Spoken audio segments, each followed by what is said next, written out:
आज हम बात कानपुर, उत्तर प्रदेश के कानपुर की करेंगे, जो हिंसा की आग में जला शुक्रवार को था, लेकिन उसके निशान आज भी जगह जगह दिखाई पड़ रहे हैं और उस हिंसा की गूंज लखनऊ से लेकर दिल्ली तक को हिला रखी। फिलहाल कानपुर की पुलिस एक्शन में है।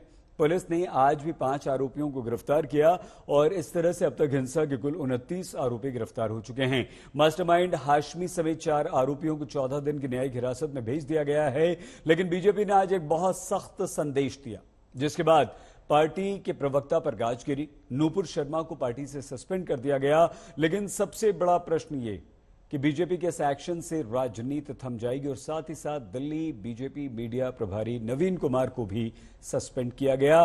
तो क्या बीजेपी ने अपने 2 नेताओं को सस्पेंड किया और ये चिट्ठी लिखी? इससे, इस एक्शन से राजनीति अब थमेगी।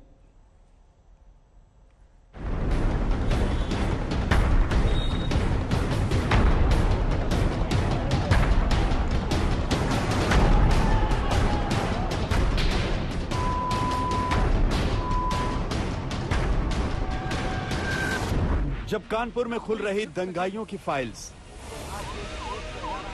जब यूपी के दामन पर लगे हर जख्म की हो रही पड़ताल, जब उपद्रवियों के कारनामे का हो रहा है हिसाब, ऐसे में पीएफआई यानी पॉपुलर फ्रंट ऑफ इंडिया का नाम सबके सामने आ गया है। वही कट्टरपंथी इस्लामी संगठन जिसकी नींव 2006 में रखी गई थी। इसमें इसके पास से कुछ पीएफआई रिलेटेड कुछ लिटरेचर भी मिला है, उसकी भी समीक्षा की जा रही है और इन लिंकों को एस्टैब्लिश किया जा रहा है। आज इसको रिमांड पर लिया जाएगा और रिमांड में पूछताछ की जाएगी। इसके जो अकाउंट्स हैं उनको चेक किया जाएगा, ये चेक किया जाएगा कहीं से इसकी फंडिंग तो नहीं हो रही थी और इन्हीं सभी बिंदुओं पर जांच करने के पश्चात हम बता पाएंगे आपको कि क्या पूरा इसका होता है। अभी हमने जो अब तक की इन्वेस्टिगेशन से इसका नाम आया है और इससे पूछताछ में इसने भी कुछ 2-3 लोगों के नाम बताए हैं, उनको इंट्रोगेट किया जाएगा और भी अगर कोई नाम आते हैं तो अभी तक तो इसी का नाम आ रहा है, लेकिन इस संभावना से इनकार नहीं किया जा सकता कि इसके पीछे और लोगों का भी हाथ रहा हो। कानपुर पुलिस को कुछ ऐसे दस्तावेज मिले हैं जो पीएफआई की तरफ इशारा कर रहे हैं। कानपुर हिंसा मामले में पुलिस ने आरोपियों के पास से अब तक 6 मोबाइल फोन बरामद किए हैं। ज्यादातर आरोपियों के सोशल मीडिया खातों पर भी पुलिस पहुंच चुकी है। कुछ आरोपियों के पास पीएफआई से जुड़े दस्तावेज भी मिले हैं। मास्टरमाइंड बताए जा रहे जफर हाशमी के दफ्तर में पीएफआई की स्टूडेंट विंग सीएफआई के दस्तावेज मिले हैं। आरोपियों की तलाश में लगातार छापेमारी की जा रही है। अब तक जो सुराग पुलिस के हाथ लगे हैं वो बड़ी साजिश की तरफ इशारा कर रहे हैं। सबसे अहम बात कि जफर हयात हाशमी के ठिकानों पर जो छापेमारी की गई, इनके पास से जो मोबाइल बरामद किए गए हैं, वो सबसे बड़ी बात कि पीएफआई से जुड़े हुए संगठनों से इनके व्हाट्सएप पर चैट मिले हैं। एसडीपीआई और सीएफआई यानी एसडीपीआई यानी social democratic front of India और सीएफआई यानी सेंट्रल फ्रंट ऑफ इंडिया, ये पीएफआई से जुड़े हुए ये संगठन है, जिनसे जुड़े हुए तमाम जो डॉक्यूमेंट्स हैं वो मिले हैं, व्हाट्सएप चैट्स मिले हैं, जो अभी तक पुलिस ने खंगाला है।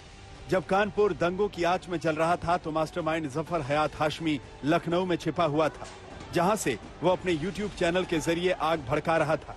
अपने ही यूट्यूब चैनल के जरिए 3 जून यानी शुक्रवार को हाशमी ने कानपुर बंद की अपील की थी।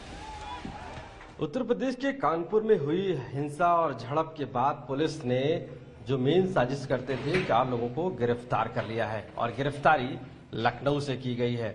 हम इस जगह खड़े हुए हैं जहां पर हम आपको दिखाएं कि जो 4 लोगों की गिरफ्तारी की गई है वो यहाँ पर हयात जफर हाशमी जो मुख्य इसमें आरोपी थे और जावेद अहमद खान, मोहम्मद राहिल और मोहम्मद सुफियान को पुलिस ने इसी जगह से अरेस्ट किया है और अरेस्ट करने के बाद पेश किया है। फिलहाल यूपी पुलिस कानपुर हिंसा में ताबड़तोड़ एक्शन में जुटी हुई है। आज 5 आरोपियों को गिरफ्तार कर लिया गया, यानी अब तक 29 गिरफ्तारियां हो चुकी हैं। शुक्रवार को भड़की इस हिंसा की सारी कड़ियों को एक दूसरे से जोड़ने में पुलिस लगी हुई है, चाहे बात पीएफआई की ही क्यों ना हो। इस बीच बीजेपी ने मीडिया के नाम पर चिट्ठी लिखकर अपना रुख साफ किया है। बीजेपी के राष्ट्रीय महासचिव अरुण सिंह की इस चिट्ठी में कहा गया है कि पार्टी किसी भी धर्म के पूजनियों का अपमान स्वीकार नहीं करती है। भारत की हजारों वर्षों की यात्रा में हर धर्म पुष्पित पल्लवित हुआ है। भारतीय जनता पार्टी सर्वपंथ समभाव को मानती है। किसी भी धर्म के पूजनियों का अपमान बीजेपी स्वीकार नहीं करती। भारतीय जनता पार्टी को ऐसा कोई भी विचार स्वीकृत नहीं जो किसी भी धर्म संप्रदाय की भावनाओं को ठेस पहुंचाए। बीजेपी ना तो ऐसे किसी विचार को मानती है, ना ही प्रोत्साहन देती है। देश के संविधान की भी भारत के प्रत्येक नागरिक से सभी धर्मों का सम्मान करने की अपेक्षा है।